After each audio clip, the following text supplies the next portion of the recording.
Hello and welcome to my channel. Today is a Frightful Friday and we've got another horror on Netflix UK review, and today, carrying on from last week, we'll be reviewing Stranger Things Season 2 from 2017.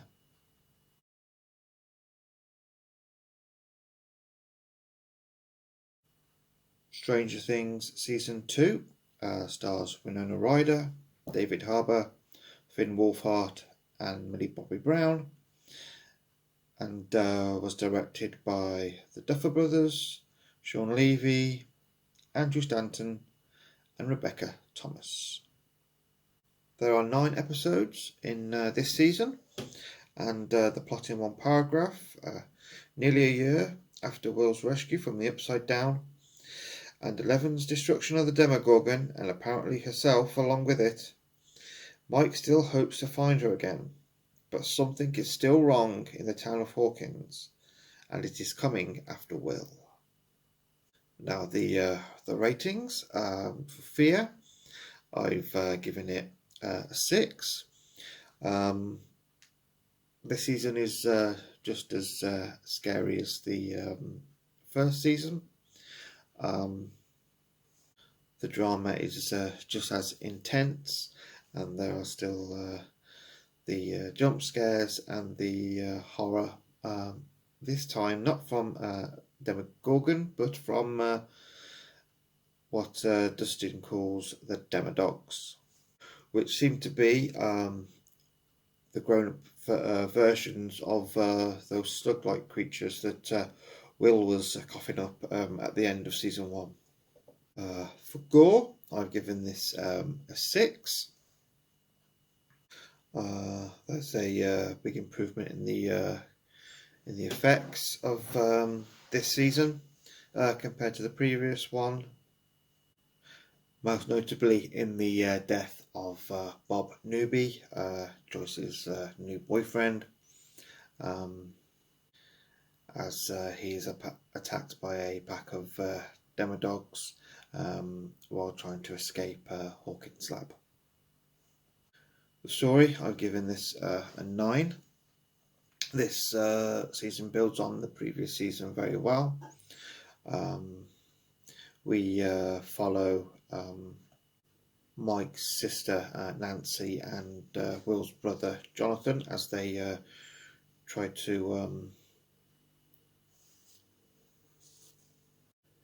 expose what happened to Barbara in the previous season. We see more of Mike and Will's relationship, how close they are as friends, especially as Will is starting to kind of change because of the influence of the big creature, which will be dubbed the Mind Flayer.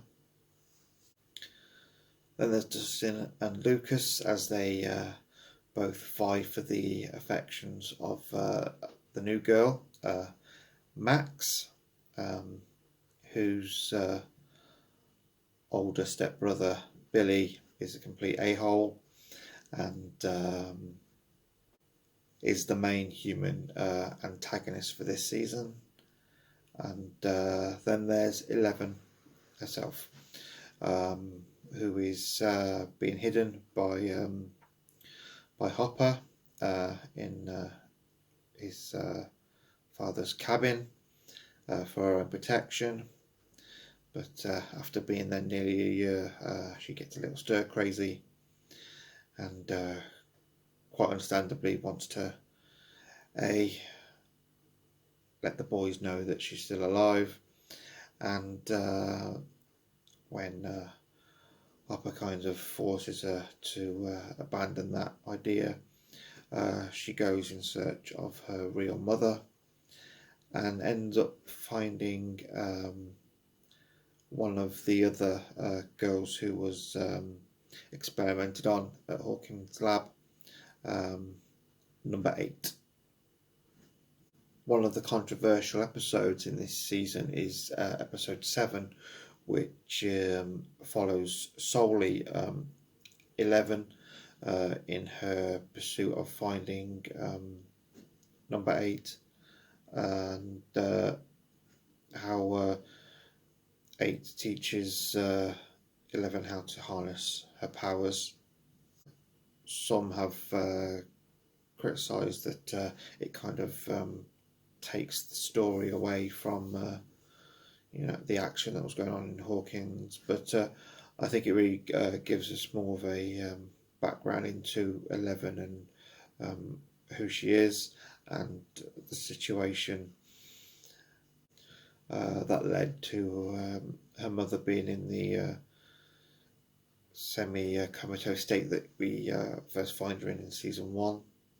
And the episode kind of expands the universe outside of Hawkins, so it gives us the question, are there more than just 8 and 11?